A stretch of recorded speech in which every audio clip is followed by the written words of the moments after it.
We should remember where this pledge came from.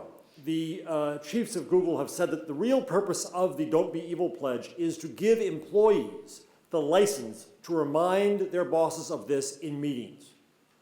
So a geek can stand there and say, is that evil? The kind of thing a geek would say.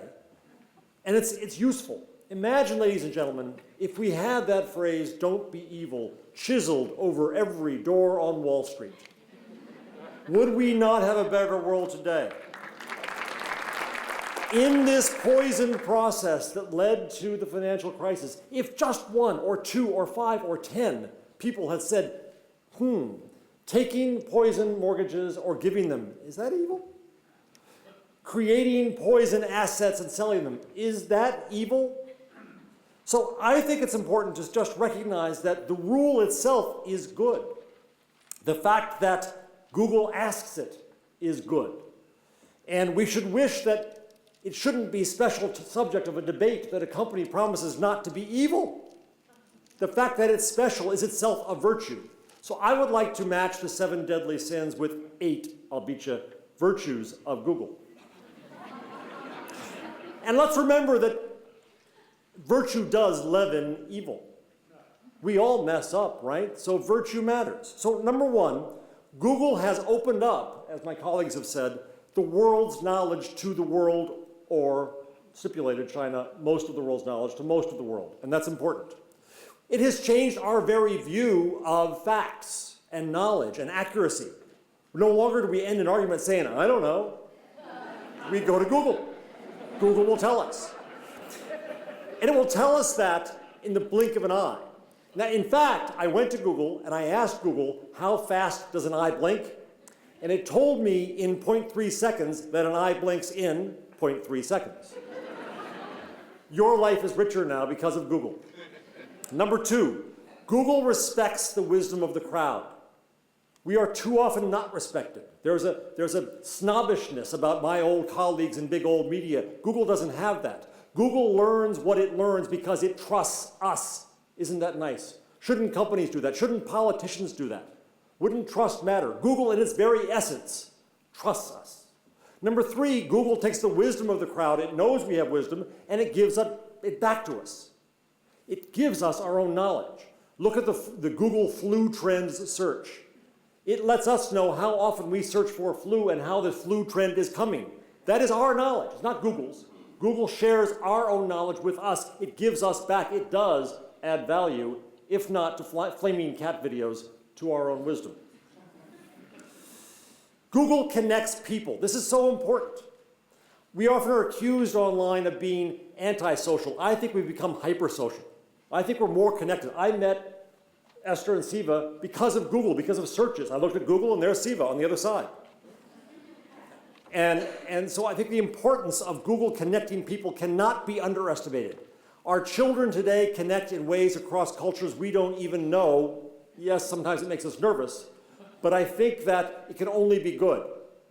Admit it. How many of you have searched Google for an old girlfriend or boyfriend? Oh, come on, you liars. Now, part of the problem is, I can say this because I have gray hair, that probably the probability of finding someone is inverse proportional to your age. But young people will stay connected to their friends for the rest of their lives. Imagine the impact that will have on friendship and society, and Google is the mechanism that makes that happen.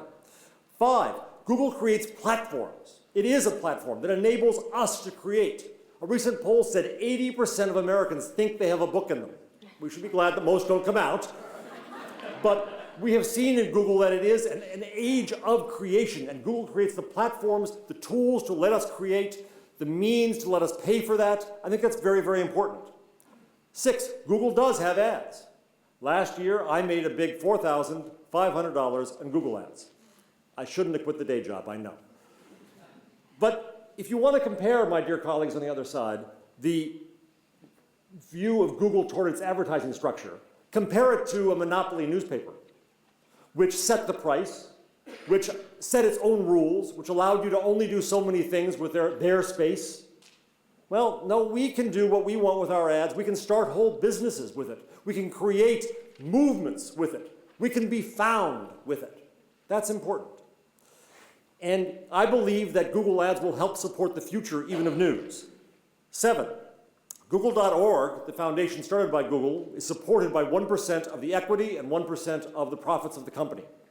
And it is trying to solve, with hubris, the problem of energy and global warming in one fell swoop. But I've learned that they're doing it in a uniquely techno-smart way, the way engineers do. Engineers solve problems. We have a problem. They're looking for the solution. Politicians are trying to get us on energy with regulation and taxes and prohibitions and slaps on the wrist.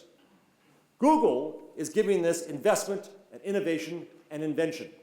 And if it can solve the problem of power cheaper than coal, then we don't have to save anymore. We can use as much as we want. Google understands abundance. Finally, 8, Google has a new model on how to treat employees. They get massages. Finally, I want to say that Google teaches us to understand our new world in new ways. And if we are too critical of Google, I think we give up that opportunity to see this new world and understand it through the lens of Google. In this new economy, I don't think the companies will be built anymore by huge capital making huge acquisitions. They will be built as Google has through networks and platforms. We have a lot to learn from Google. As we try to understand this new world of links and connectedness and platforms and networks and generosity and speed, we would do well to ask ourselves, what would Google do? Google is not evil.